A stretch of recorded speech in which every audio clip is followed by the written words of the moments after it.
একটা railway station. রেলগাড়ি থেকে নামছেন এক ডাক্তারবাবু। তার হাতে একটা ছোট্ট ব্যাগ।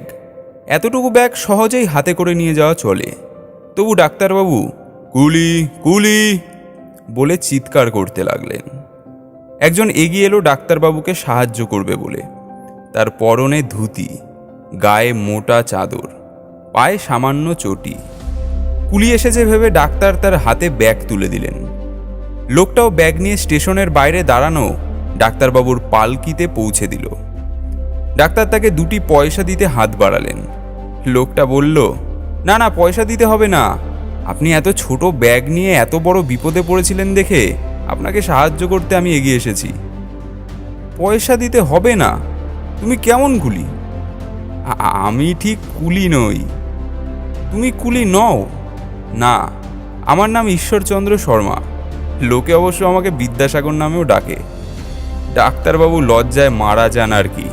তাড়াতাড়ি তিনি ওই লোকের পায়ে পড়লেন। আপনি বিদ্যাসাগর, আপনি তো দয়ার সাগর। লোকের উপকার করাই আপনার স্বভাব। আপনি আজ আমাকে অনেক বড় একটা শিক্ষা দিয়ে দিয়েছেন।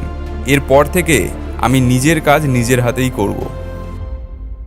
বিদ্যাসাগরের এই গল্প থেকে আমরা যেটা শিখতে পারি সেটা হলো, কোনো কাজই ছোট হয় না। আমাদের নিজেদের কাজ নিজেদেরই করা উচিত। যে নিজের কাজের জন্য পরের ওপর নির্ভর থাকে সে জীবনে কখনো সফল হয় না।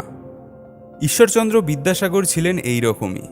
খুব সাধারণ পোশাক পরে থাকতেন, কিন্তু তার নাম ছড়িয়ে পড়েছিল সমস্ত দেশ জুড়ে। সবাই তাকে জ্ঞানের সাগর আর দয়ার সাগর বলেই জানতো যে তিনি ভীষণ বড় মানুষ। তাকে দেখতে অনেক দূর দূরান্ত থেকে লোক আসত, কিন্তু যারা তার সম্পর্কে আগে থেকে জানতো না তারা তাকে অনেক সময় চিনতেও পারত না। দিনটা ছিল রবিবার, সকালবেলা। বিদ্যাসাগর বাড়ির বাগানের ঘাস নিরুচ্ছেন। এমন সময় মেদিনীপুর থেকে 4 জন ভদ্রলোক এলেন। বিদ্যাসাগরকে কখনো দেখেননি ওরা ভাবলেন, বাগানের ঘাস নিরুচ্ছে যখন, ও নিশ্চয়ই মালি, বিদ্যাসাগরের মালি। ওরা জিজ্ঞেস করলেন, ওহে বিদ্যাসাগর মশাই আছেন? আসল কথা ভাঙলেন না বিদ্যাসাগর, যেন তিনি সত্যি সত্যি এ বাড়ির মালি। এমনভাবে বললেন, আপনারা একটু বসুন, তিনি একটু ব্যস্ত আছেন। ব্যস্ত আছেন বই কি, বাগানের ঘাস নিয়ে ব্যস্ত আছেন। তারা বসলেন। বিদ্যাসাগর বাগানের নিড়ানির কাজ করেই চলেছেন। একটু পরে অতিথিরা বললেন, ওহে তামাক খাওয়াতে পারো? আগে পারি। 4টি হুঁকো সাজিয়ে বিদ্যাসাগর তাদের তামাক দিলেন। তারপর আবার লেগে পড়লেন বাগানের কাজে। খানিকক্ষণ বাদে তারা আবার তাড়া দিলেন, দেখো না বড্ড দেরি হচ্ছে যে। এবার হাতের কাজ শেষ করে বিদ্যাসাগর বললেন, কি দরকার এবার আমাকে বলুন। তোমাকে বলবো কেন? তুমি বিদ্যাসাগর মশাইকে খবর দাও না। আগে আমিই বিদ্যাসাগর। অতিথিরা এই কথা শুনে যেন লাফিয়ে উঠলেন। বিদ্যাসাগরের পায়ের ধুলো নিলেন, বললেন, আজ্ঞে হ্যাঁ, আপনি যথার্থ বিদ্যাসাগর। বিদ্যাসাগর একদিকে যেমন ছিলেন সংস্কৃত কলেজের প্রিন্সিপাল, অন্যদিকে আবার বই লিখেও তার যথেষ্ট আয় হতো।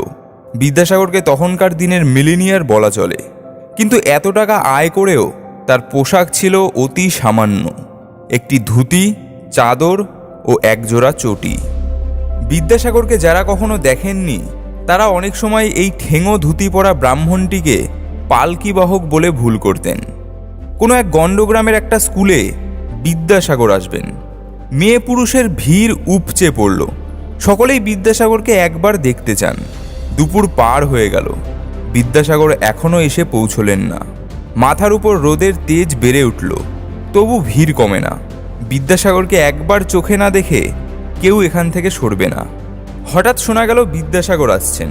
বিদ্যাসাগর চলে এসেছেন। এক বৃদ্ধা ভিড় ঠেলে এগিয়ে গেলেন। একজন ভদ্রলোককে জিজ্ঞাসা করলেন, কই গা, বিদ্যাসাগর কই? ভদ্রলোক সামনেই বিদ্যাসাগরকে দেখিয়ে বললেন, ওই যে বিদ্যাসাগর মশাই। বৃদ্ধা অবাক হয়ে খানিকক্ষণ বিদ্যাসাগরের মুখের দিকে তাকিয়ে রইলেন। বললেন, আমার পোড়া কপাল, এই মোটা চাদর গায়ে উড়ে দেখবার জন্য এই রোদে ভাজা ভাজা হলুম। না আছে গাড়ি, না আছে চোগাচাপ কান। সত্যি কথা, গাড়ি ঘোড়া কিংবা চোগাচাপ কানের জাঁকজমক নেই বিদ্যাসাগরের। সামান্য পোশাক আশাক তার, ধুতি, চাদর আর চটি।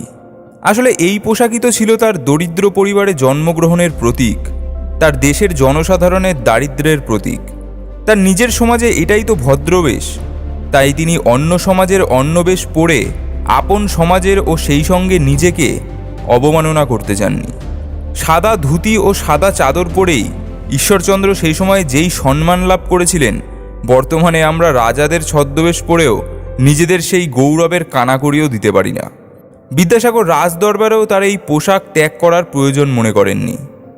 বিদ্যাসাগর তার এই চটি ছাড়া অন্য কিছু পায়ে তোলেননি। তার এই চটি নিয়েও অনেক গল্প আছে। বিদ্যাসাগর তখন এশিয়াটিক সোসাইটির সদস্য, সেই সূত্রে বহুবার তিনি জাদুঘরে গেছেন, যা সবসময় থাকে পায়ে, তার তাল তোলার চটি, সেই নিয়ে কোনোবার বাধা বিপত্তি পাননি। একবার একটা কাণ্ড ঘটল। দারোয়ান বিদ্যাসাগরকে দরজা পার হয়ে জাদুঘরে ঢুকতে দিল না। চটি পায়ে দিয়ে জাদুঘরে ঢুকবার হুকুম নেই। জাদুঘরে ঢুকতে হলে চটি খুলে রেখে ঢুকতে হবে। বিদ্যাসাগর চটিও খুললেন না, জাদুঘরেও ঢুকলেন না। খোঁজ খবর নিয়ে জানলেন দারোয়ান ঠিক কথাই বলেছে, চটি পায়ে দিয়ে জাদুঘরে ঢোকা বারণ। জাদুঘরের তত্ত্বাবধায়ক ছুটে এলেন, অনেক সাধ্য সাধনা করলেন, কিন্তু বিদ্যাসাগর কিছুতেই জাদুঘরে ঢুকলেন না। খবর চাপা রইল না। জাদুঘরের কর্তৃপক্ষ দুঃখ করে বিদ্যাসাগরের কাছে ক্ষমা চেয়ে চিঠি লিখলেন। জানালেন বিদ্যাসাগর যখন যা খুশি পড়ে জাদুঘরে আসতে পারেন। বিদ্যাসাগর তবুও গেলেন না। কর্তৃপক্ষকে জানালেন আমার জন্য আলাদা নিয়ম করার দরকার নেই, সকলের জন্য এক নিয়ম আর আমার জন্য আরেক নিয়ম, এমন ব্যবস্থায় আমি রাজি নই। সেই সময় পত্রপত্রিকায় এই ঘটনা নিয়ে অনেক আন্দোলন হয়েছে। আর সকলকে বাদ দিয়ে নিজের জন্য আলাদা নিয়মের সুবিধা বিদ্যাসাগর নিতে পারেননি। সকলের জন্য যখন একরকম ব্যবস্থা হলো না, অতএব বিদ্যাসাগরও প্রতিজ্ঞা করলেন আর কখনো জাদুঘরে ঢুকবেন না, আর কখনো ঢোকেনও নি। এই চটি নিয়ে আরেকটা গল্প আছে। বর্ধমানের রাজবাড়িতে গিয়েছেন একবার বিদ্যাসাগর। একজন দারোয়ান বিদ্যাসাগরকে চিনত না। দরবারে ঢোকার আগে সে তাকে চটি খুলে রেখে যেতে বলল। চটি খুলে রেখে বিদ্যাসাগর দরবারে ঢুকলেন। বর্ধমানের রাজা বিদ্যাসাগরকে সাদর সম্মানে আপ্যায়িত করলেন। রাজার কাছে বিদ্যাসাগরের এমন সাদর সম্মান দেখে দারোয়ান আশ্চর্য হয়ে গেল। ইনি কে? খোঁজ নিয়ে জানতে পারল ইনি স্বয়ং বিদ্যাসাগর। কাজ শেষ হয়ে গেল। বিদ্যাসাগরকে বিদায় দিতে রাজা দরজা পর্যন্ত এলেন। বিদায় দিয়ে রাজা যখন ফিরলেন, তখনই ওই দারোয়ান হাত জোর করে বিদ্যাসাগরকে বলল, আমি আপনাকে চিনতে পারিনি, আমাকে ক্ষমা করুন। বিদ্যাসাগর বললেন, তোমার দোষ কি? তোমার মনিবের যেমন হুকুম তেমনই করেছ। কথাটা রাজা শুনতে পেলেন। বিদ্যাসাগর চলে যাবার পরই তিনি ওই দারোয়ানকে বরখাস্ত করে দিলেন। অন্যের পরামর্শে ওই দারোয়ান বিদ্যাসাগরের শরণাপন্ন হলো। সব শুনে অত্যন্ত ক্রুদ্ধ হলেন বিদ্যাসাগর। একখানা নরম গরম চিঠিতে বিদ্যাসাগর রাজাকে অনুরোধ করলেন যেন ওই দারোয়ানকে আবার কাজে বহাল করা হয়।